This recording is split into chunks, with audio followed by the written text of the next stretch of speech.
Eh, lo que vamos a hacer hoy es de alguna manera eh, discutir un poco conceptualmente más que en términos analíticos, pero vamos a ver alguna que otra cuestión analítica. eh, ¿De qué trata la teoría marginalista? Es decir, ¿cuáles son las premisas sobre las cuales se edifica la explicación marginalista de la distribución y los precios? Eh, Hay un montón de cuestiones que ustedes, digamos, heredan de sus cursos de grado que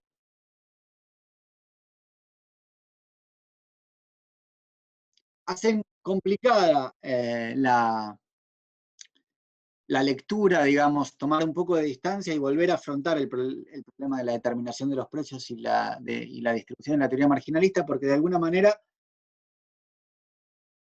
se convirtió en una suerte de segunda naturaleza para muchos la teoría marginalista. Es decir, sea que estemos a favor o sea que estemos en contra, digamos, por sus implicancias de política, por su elevado nivel de abstracción en el mal sentido, es decir, su distancia con la realidad, o porque directamente compartimos la visión, digamos, en una forma positiva o negativa, la teoría marginalista se ha convertido en una suerte de segunda naturaleza. Estamos acostumbrados a pensar en términos marginalistas o neoclásicos, incluso cuando no compartimos la visión neoclásica.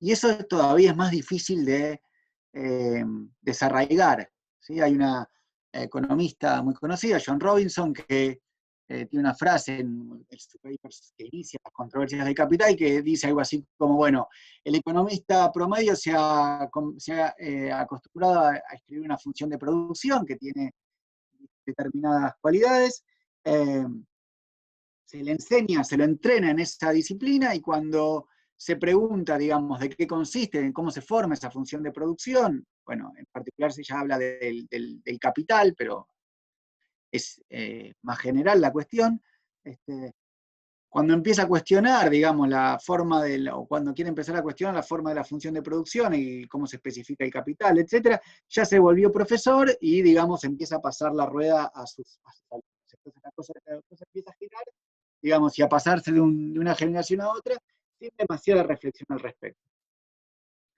Y si uno no reflexiona sobre la teoría marginalista, es posible que muchas de las críticas que damos acá o muchos de los problemas que vamos a analizar acá eh, pasan a ser una cuestión puramente abstracta que se suma a la lista de críticas que aparecen en muchos enfoques no ortodoxos sobre la teoría marginalista.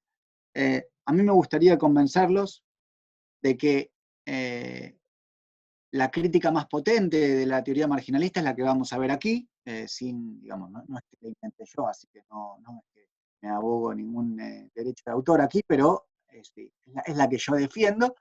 Eh, y por eso me gustaría primero tratar de construir la teoría marginalista de la forma más consistente posible, es decir, defenderla y ver qué es lo que trata de explicar y qué es lo que no trata de explicar. Entonces, ¿cuáles son las premisas, digamos? Es decir, cuando nosotros decimos que los precios de las mercancías y la distribución del ingreso se explican o en términos de oferta y demanda, digamos, en términos de curvas de oferta y demanda, ¿no? ¿Qué estamos diciendo?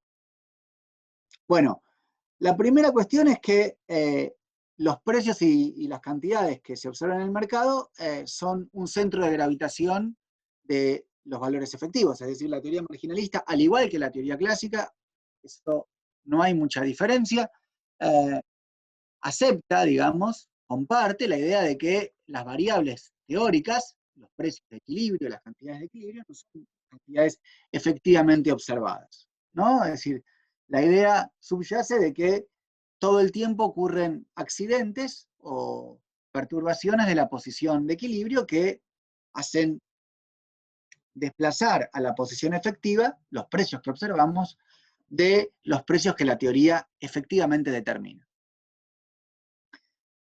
Dicho esto, la segunda cuestión entonces es que como tienen que actuar como un centro de gravitación, bueno, hay mecanismos que tienden a llevar a la posición de desequilibrio o la posición efectiva, en términos de que es una posición distinta de la posición de equilibrio, hacia la posición que la teoría puede determinar. Y ese mecanismo es el mecanismo de oferta y demanda. Nosotros vimos que el mecanismo de oferta y demanda, es decir, que los desequilibrios entre oferta y demanda modifican las cantidades que se llevan al mercado, lo vimos también en la teoría clásica. Digo, nosotros vimos que cuando hay un exceso de demanda en relación a la oferta, o cuando hay una deficiencia de oferta en relación a la demanda efectual, el precio está por encima del costo y eso hace generar movimientos de capitales que acomodan la oferta a la demanda y hacen bajar el precio o subirlo en caso de que tengamos una deficiencia de demanda, hasta el momento en el que el precio coincide con el costo. Ese es el mecanismo, obviamente no lo voy a volver a repetir, pero digo, que nosotros vimos en la teoría clásica, que la teoría neoclásica obviamente comparte, ¿sí? Y es el ajuste que nosotros vemos en nuestros cursos de micro 1, esencialmente cuando estamos estudiando equilibrio parcial. Es decir, cuando nosotros analizamos la crítica de Sraff al equilibrio parcial, nosotros nos concentramos en, de alguna manera, el problema de existencia. ¿Qué condiciones aseguran que el equilibrio que determina la teoría marshalliana es un equilibrio que puede ser observado como centro de gravitación en términos de existencia? Y acá lo que estamos diciendo es, está bien, pero los mecanismos que aseguran la tendencia al equilibrio son esencialmente en el problema de precios de las mercancías reproducibles, los mismos que vimos en Smith, Ricardo, Marx y en Sraff. Ahora, la particularidad de la teoría clásica, de la teoría neoclásica, es que ese mismo ajuste de mercado, ese mismo ajuste ante los desequilibrios entre oferta y demanda, se utiliza para justificar la existencia de un salario, una tasa de remuneración a la renta, una tasa de remuneración al capital, en términos de un proceso de mercado. Es decir, el mismo mecanismo, sí, ya voy, el mismo mecanismo de oferta y demanda también permite explicar por qué el salario, la renta y la tasa de beneficios son un fenómeno que puede explicarse por el mismo mecanismo de mercado que explica el resto de los precios de las mercancías. Sí, John. ¿Qué tal? ¿Cómo estás? ¿Cómo? La consulta es si, digamos, la otra, o como otro aspecto me parece importante que aparece en Menger, en Marshall, digamos, es el tema de pretender ser más universal que la teoría clásica en cuanto se aplica no solo a condiciones competitivas, sino a condiciones de monopolio, ¿no? Y bueno, y después había otra cosa que me había quedado en el tintero respecto a un comentario que vos hiciste sobre, bueno, la imposibilidad de tener teoría de precios o del valor sin competencia, ¿no? Que también, bueno, y lo que dijiste respecto, bueno, eso, la metáfora del avión, me había quedado una duda que en todo caso, no sé, te pregunto esto y después charlamos, no sé. Bueno, eh, pero que la duda es una duda así en general o es una duda en particular. O sea, ¿querés que me explaye al respecto o querés oír una duda más particular? No, es un comentario más que una Ah, duda, o sea,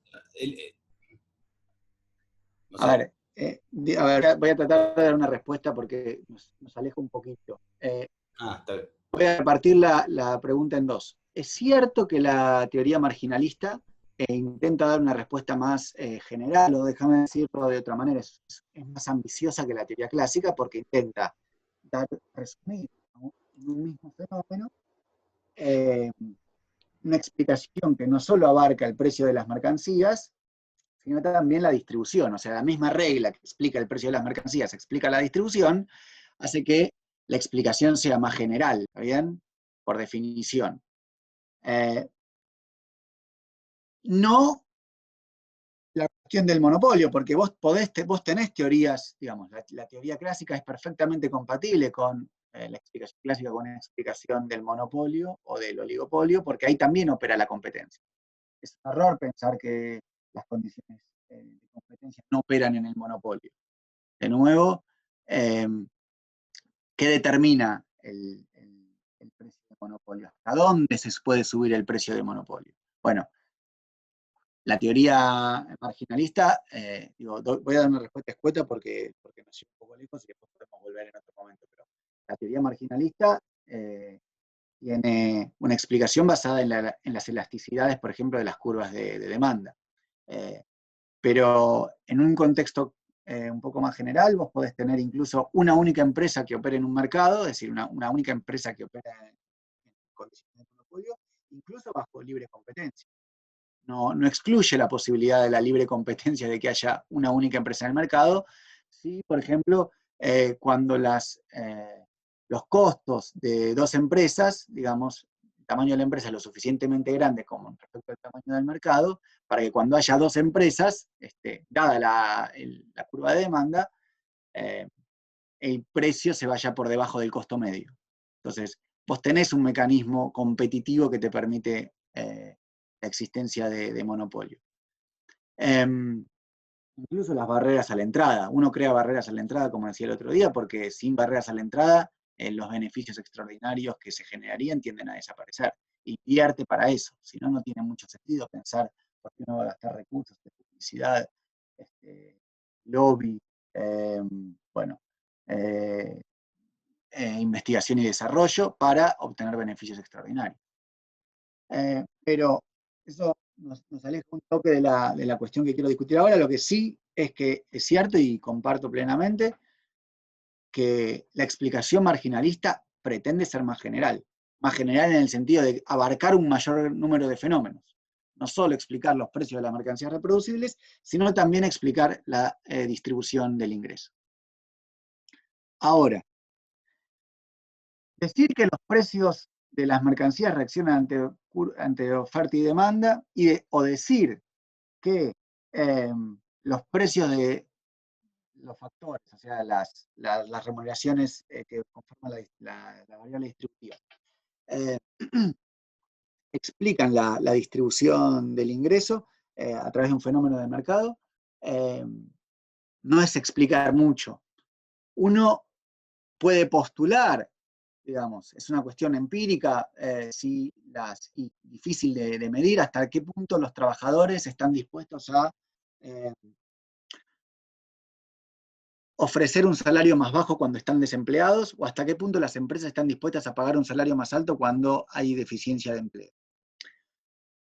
Lo que sí es claro es que si uno no pudiera construir, y como segundo punto también es claro que, también sabemos que la teoría marginalista tiene complicaciones en explicar la curva de oferta de trabajo. Es decir, sabemos que la curva de oferta de factores, detrás de esa curva de oferta de factores hay problemas de ocio y consumo personal, digamos, consumo de tierra o consumo de trabajo, es decir, ocio, que hacen que cuando los efectos ingreso se portan mal, en el sentido de que sobrepasan y van en dirección contraria de los efectos de sustitución, la curva de oferta de factores se puede volver backward bending, digamos, o sea, puede tener forma de herradura. Entonces, la explicación marginalista de la distribución, la plausibilidad de la explicación marginalista de la distribución, descansa en la posibilidad de construir curvas de exceso de demanda, pero en particular curvas de demanda por los problemas de oferta que acabo de decir, que tengan pendiente negativa respecto al precio de alquiler del factor. ¿Por qué? Porque en un contexto como el gráfico que tenemos a la izquierda, digamos, cuando estamos con un salario muy alto, asumir que el salario tiende a caer cuando hay un exceso de oferta de trabajo, lleva a que el exceso de oferta tienda a desaparecer. Y cuando estamos por abajo de la curva del salario de equilibrio, el exceso de demanda, asumir que cuando hay un exceso de demanda el salario tiende a subir, genera que el salario vuelva a su nivel de equilibrio. Es decir, el ajuste de oferta y demanda con una curva de oferta, con curvas de oferta y demanda que tienen la forma graficada en lo que determina un equilibrio estable, valida la plausibilidad de la teoría. Es decir, uno puede postular que los mercados de los factores ajustan a los desequilibrios entre oferta y demanda, pero sí curvas de oferta y demanda objetivamente construidas que permitan validar este ajuste, el ajuste mismo carecería de sentido. Es decir, si por casualidad no, pero si tuviéramos curvas de demanda que tienen la forma como está descrita en el gráfico de la derecha, en este caso, digamos, el equilibrio es el mismo, es único, digamos, el nivel de salario positivo que genera un equilibrio es único, pero un exceso de demanda en este caso tiende a subir, que tiende a subir el salario, cuando hay un exceso de demanda la teoría postula que el salario tiende a subir, no elimina el exceso de demanda, sino que tiende a amplificarlo. Y si volvemos a postular que el exceso de demanda tiende a subir el salario, en vez de volver al equilibrio, nos alejamos cada vez más. Entonces, deja de ser incluso racional, digo, lo mismo ocurre, pero del otro lado, cuando tenemos un exceso de oferta. Si los trabajadores, en caso de un exceso de oferta, aceptaran bajar sus salarios, la reacción de las empresas sería contratar menos trabajo. Entonces, desde un punto de vista estrictamente racional y egoísta, ¿está bien?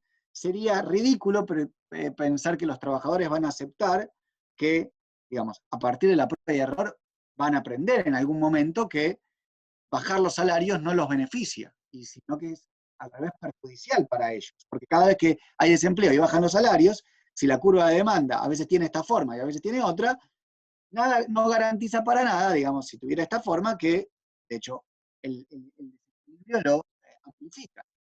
Entonces, ¿para qué voy a ofrecer un salario más bajo si la respuesta de las empresas va a ser contratar menos trabajo?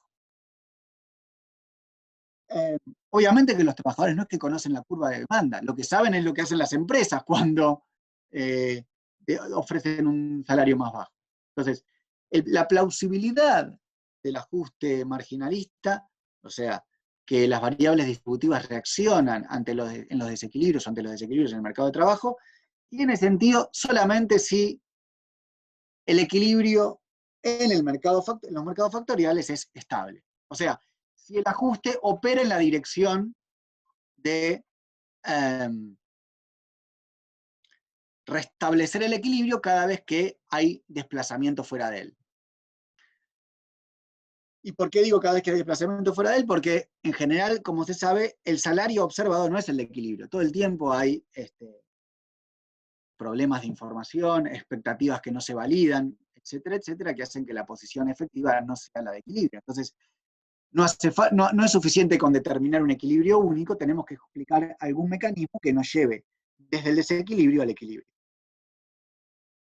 Entonces, esta idea de competencia, que aquí aparece como competencia vertical, en el sentido de para la de la competencia horizontal o entre ramas, en el mercado de productos, sino horizontal o vertical en el mercado de factores, solo tiene sentido si podemos encontrar alguna manera de justificar por qué la curva de demanda de factores tiene pendiente negativo.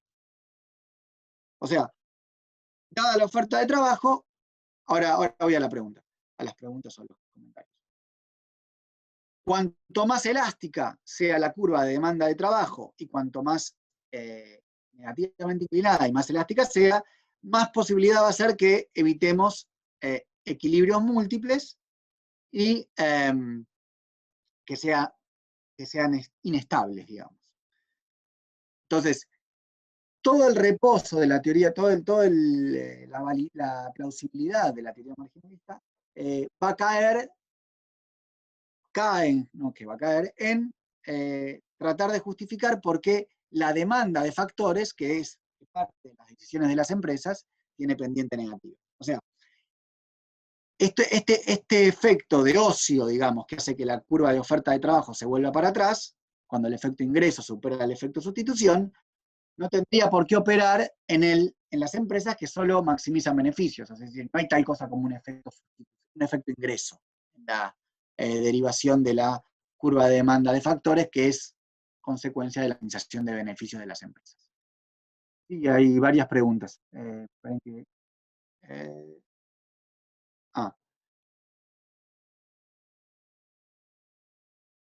Se corta la comunicación, eso no sé bien por qué. Disculpas del caso. Lo de competencia vertical no se entendió. ¿Ahora se me escucha?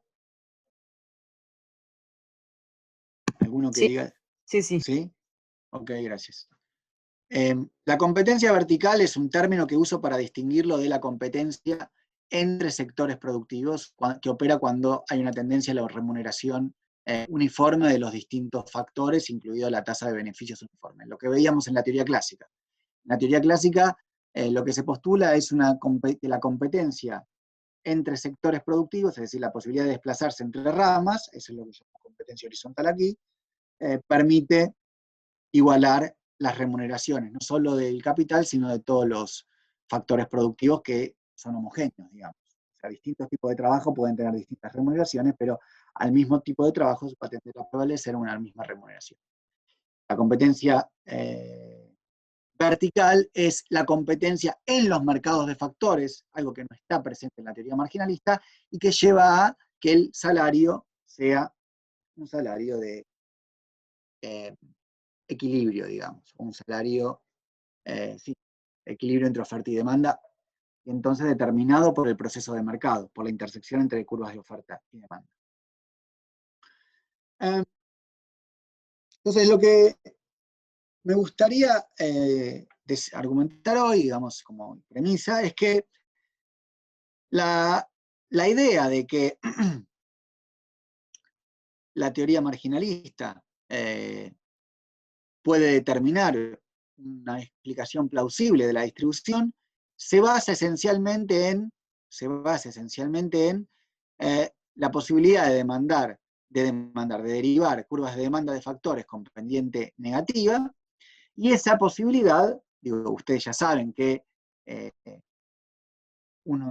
firmas no demandan factores porque les gusta demandar factores. Es decir, la explicación marginalista de la demanda de bienes esencialmente reposa en la idea, obviamente mediada por una explicación mucho más analítica y complicada, de que una caída en los salarios, una caída en el precio de un bien, a través de los efectos de sustitución, induce a demandar más de ese bien.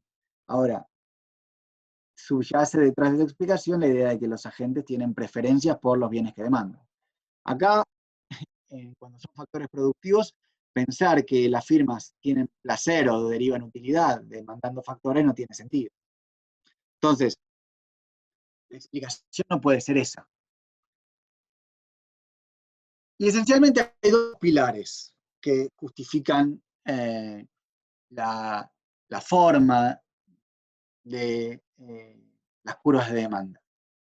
Uno es la sustitución en la producción o sustitución directa, es decir, aquella que se deriva de las posibilidades de elegir técnicas o de elegir entre técnicas. Es decir, dada la tecnología, la teoría marginalista predice cómo va a reaccionar la elección de la técnica ante un cambio en las variables distributivas. Y el otro mecanismo, que es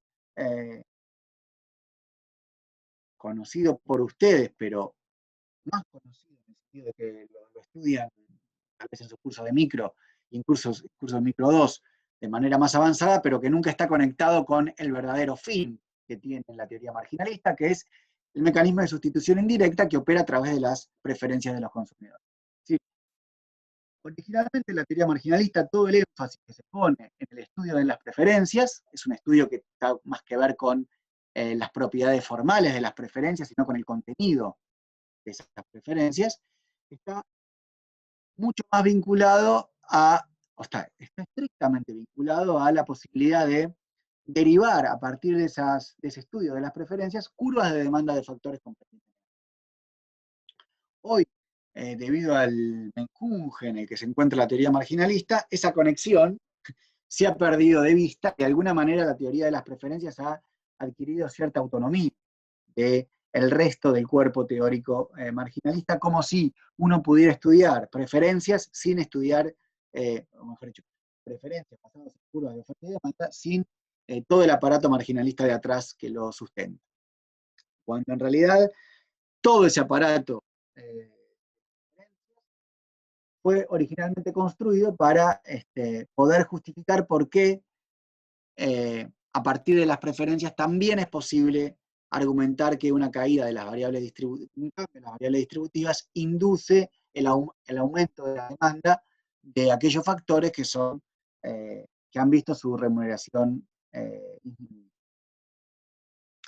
La otra cuestión que quiero hacerles notar es que, dado que la sustitución directa, o sea, aquella que opera bajo la elección de técnicas, es, diría, la más importante para poder justificar la pendiente negativa de la demanda de factores, a diferencia de la teoría clásica, ese es un punto muy importante, la teoría marginalista necesita que haya suficientes posibilidades de producción.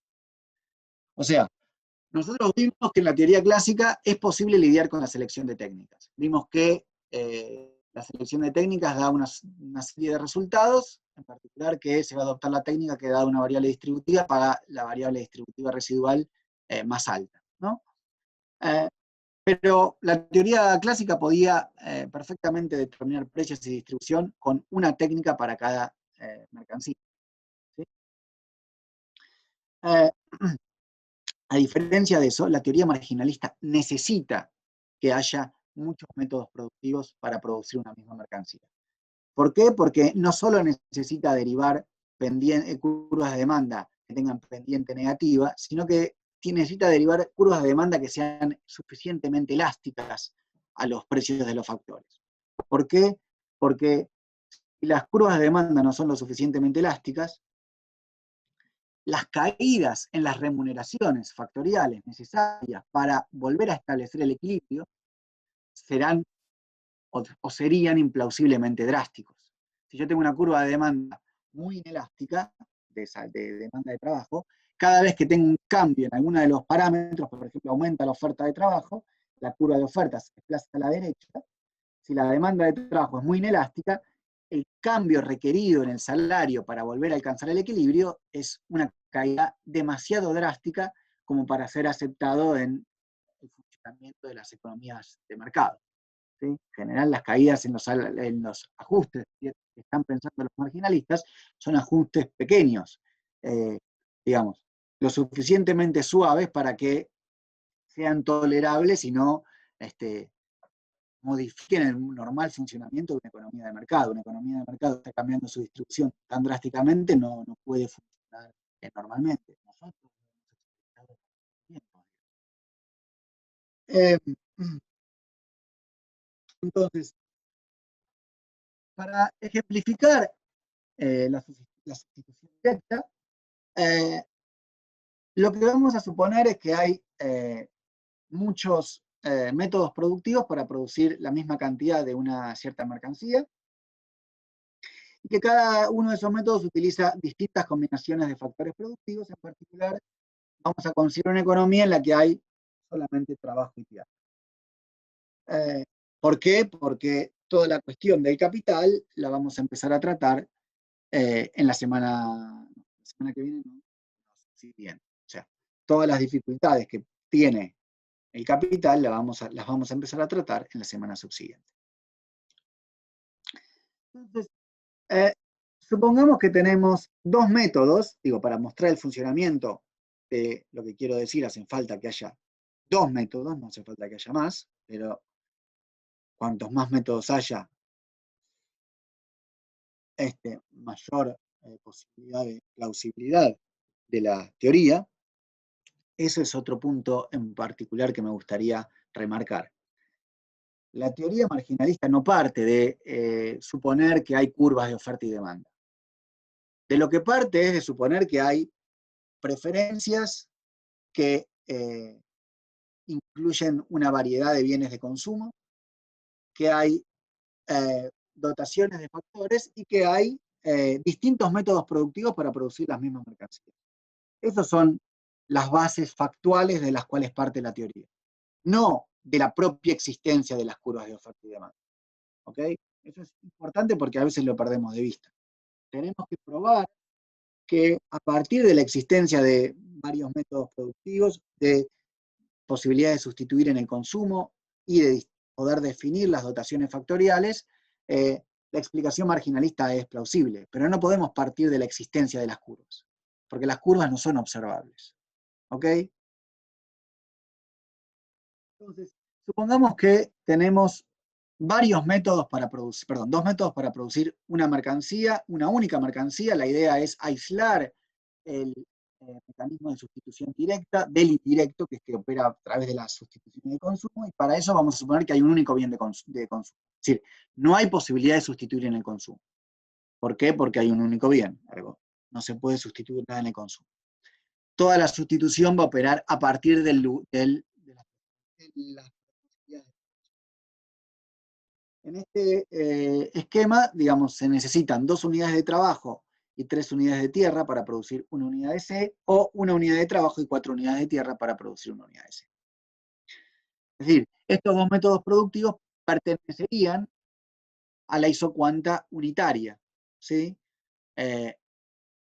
Si asumimos que el rendimiento se escala, bueno, multiplicando la cantidad de factores utilizados, podemos obtener el resto de las isocuantas. La particularidad que tienen estos dos métodos productivos es que es posible definir unívocamente cuál es el método que es más intensivo en tierra y cuál es el método análogamente más intensivo en trabajo. Es decir, el método 1 tiene un ratio trabajo por unidad de tierra de 2/3, mientras que el método 2 tiene un ratio de trabajo por unidad de tierra de 1/4. Es decir, por cada unidad de tierra, el primer método usa 2/3 de unidad de trabajo y el segundo usa 1/4 unidad de trabajo.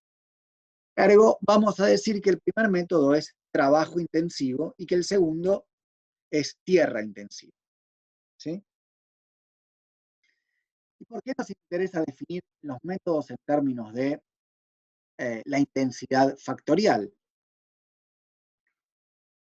Bueno, el precio de las mercancías, o mejor dicho, de la mercancía bajo los dos métodos va a tender a coincidir con los costos de producción. Porque si hubiera beneficios, o sea, si el precio fuera superior al costo de los factores, habría un beneficio extra que tendería a ser eliminado porque competidores llegarían al mercado y eso haría bajar el precio. Entonces, cualquiera de los dos métodos que tienda a ser implementado va a generar que el precio sea igual a los costos factoriales. En este caso, el primer método va a tener un costo de 2W más 3 beta, donde W es el salario y beta es el costo de alquiler de la tierra, 2 y 3 es por los coeficientes técnicos, mientras que el segundo método va a tener un costo de W más 4 beta. Y sabemos que la producción va a tener lugar bajo el método que permita minimizar los costos. Es decir, voy a producir el bien C bajo el método 1 o bajo el método 2, dependiendo de cuál es el método que me permite pagar menores costos. Sí, se va a cortar. Ahora se corta y nos volvemos a conectar. ¿Ok?